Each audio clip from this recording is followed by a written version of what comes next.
Bonjour, c'est parti pour une petite sélection de la semaine.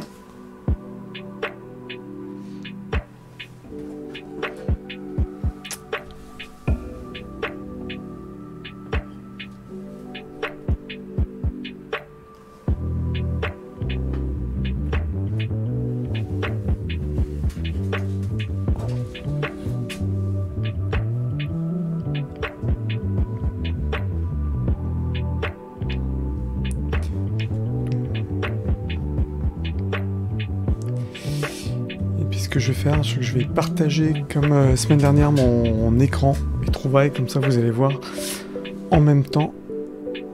Ça vous permet de noter en même temps les sites.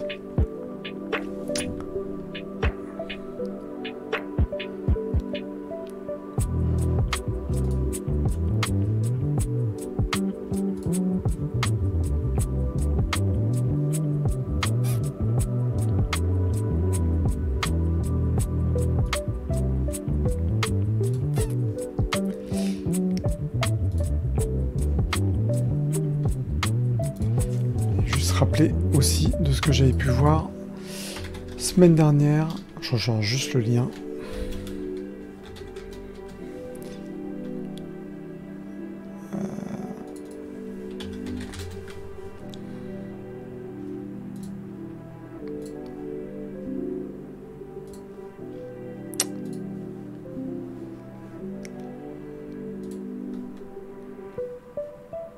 C'est parti. Salut, bon vendredi, midi 10. Petite sélection, comme je disais, petite sélection des événements Japon qui me paraissent intéressants. Des choses dont j'avais pu parler déjà semaine dernière, donc ça c'est un point que j'essaie de faire comme ça toutes les semaines en fonction de ce que je peux moi identifier et trouver pour voilà, essayer un peu plus de connaître la culture japonaise.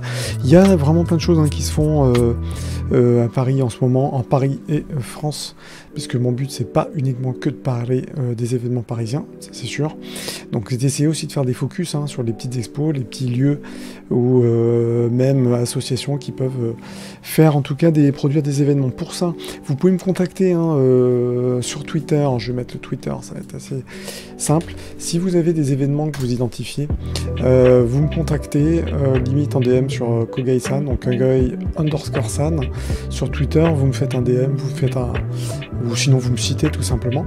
Comme ça me permet aussi d'identifier des événements, parce que c'est vrai qu'il y a beaucoup d'événements qui se font autour de la culture japonaise, même juste des petits week-ends en Japon et Corée.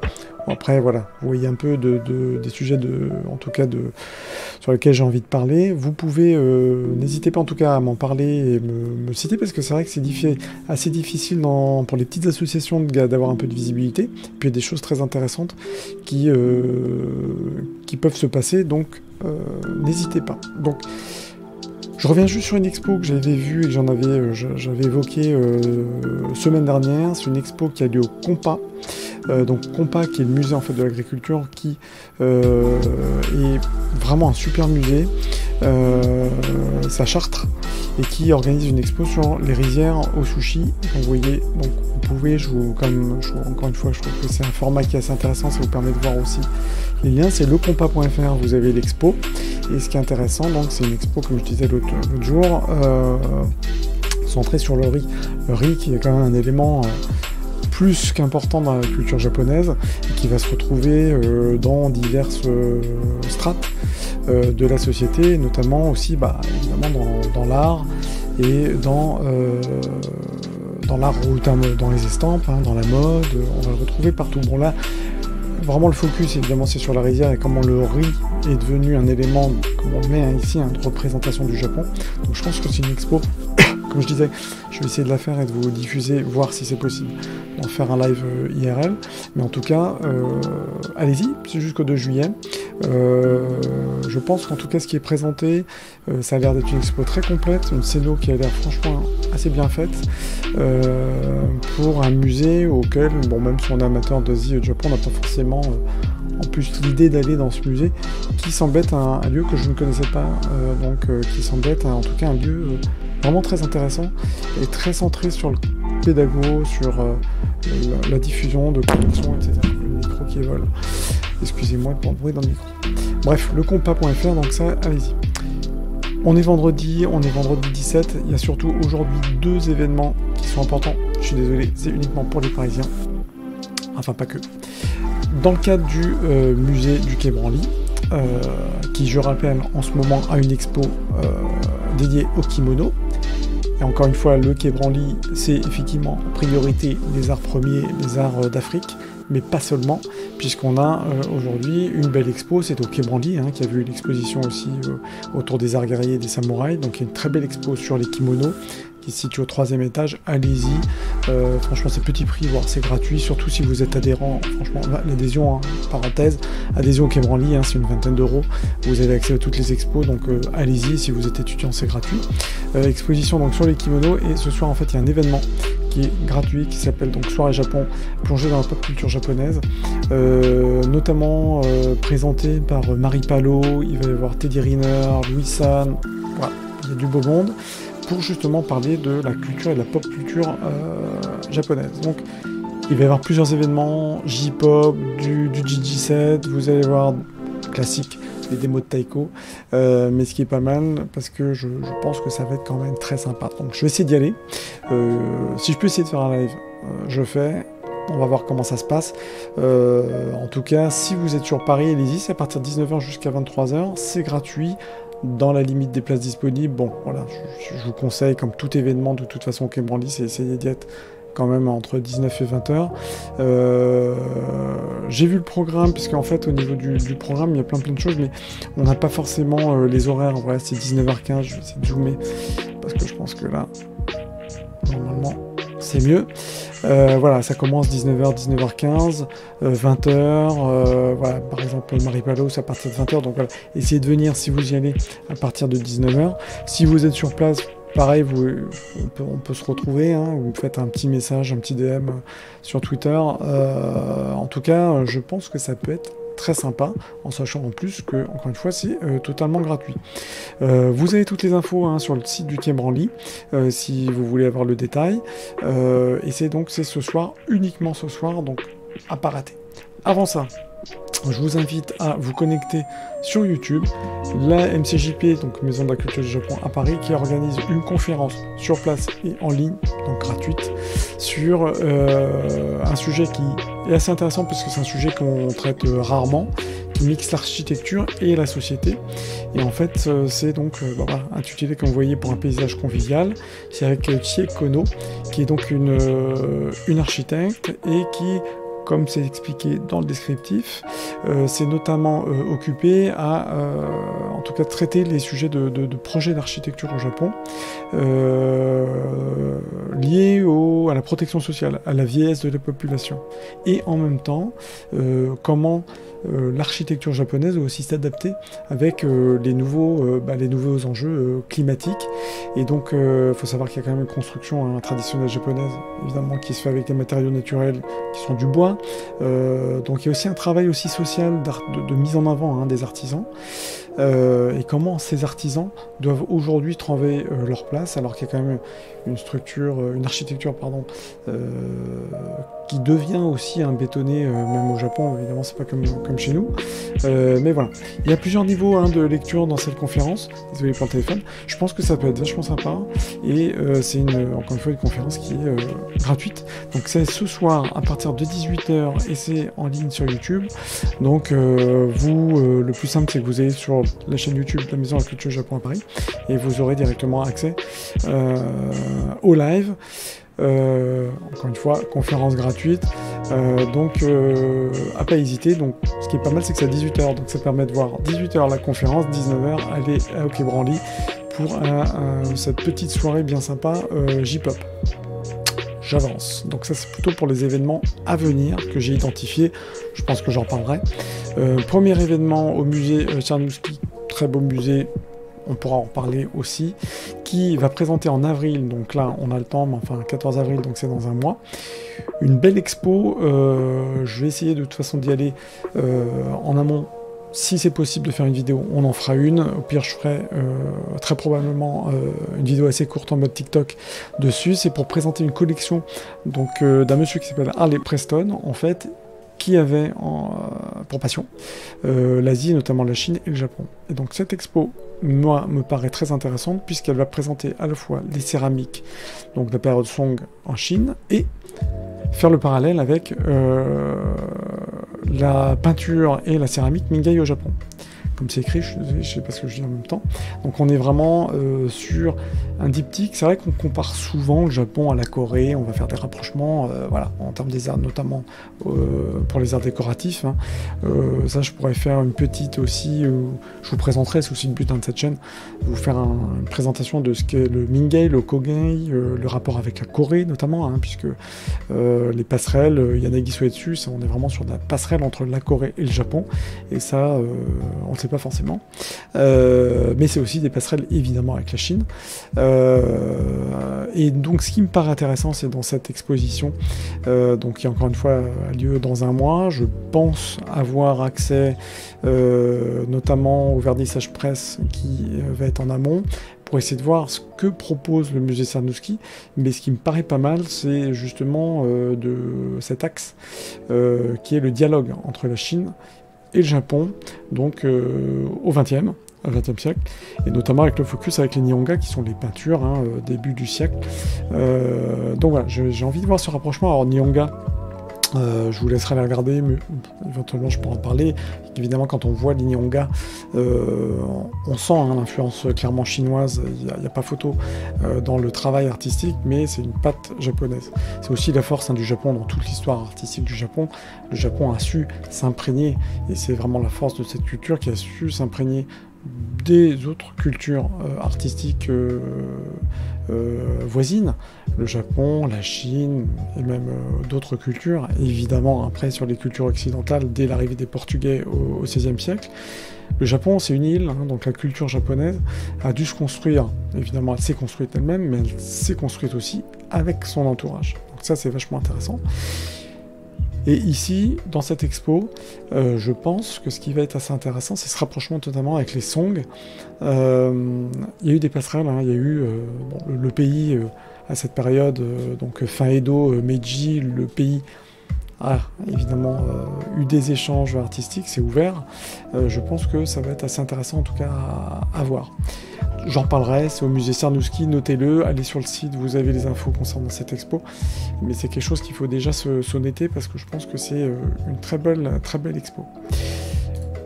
Autre événement qui a lieu pareil dans un mois, 16 avril, qui est là plus une rencontre.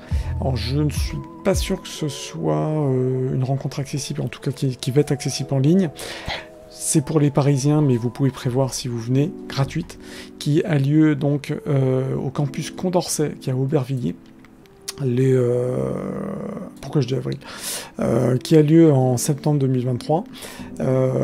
Donc notez-le, gardez le lien, moi c'est ce que je vais faire. Hein. De toute façon aujourd'hui on ne peut pas forcément s'inscrire pour le moment. Oui, c'est 16 avril puisqu'en fait aujourd'hui cet événement donc qui est organisé par l'association franco-japonaise d'études chinoises, l'association la Société française d'études japonaises et l'association française pour l'étude de la Corée. On est vraiment sur 3 associations, Chine, Corée, Japon, qui organisent donc ce colloque sur 2 jours de rencontres et discussions autour des arts, de la culture et des échanges entre ces 3 cultures.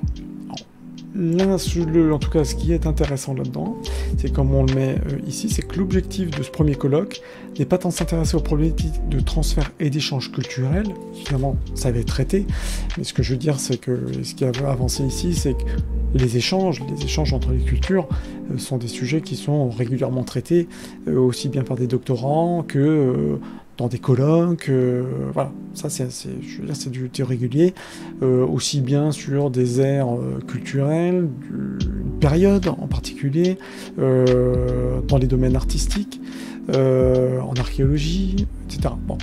Là, ce qui est intéressant, c'est en tout cas ce colloque, souhaite explorer les spécificités propres à chacune de ces 3 aires sans restriction de période, discipline, mais en utilisant une démarche comparatiste tant sur les objets que les méthodes et les historiographies. Donc, ce qui me paraît intéressant, et c'est pour ça que le 16 avril, c'est la deadline pour justement proposer des sujets de discussion.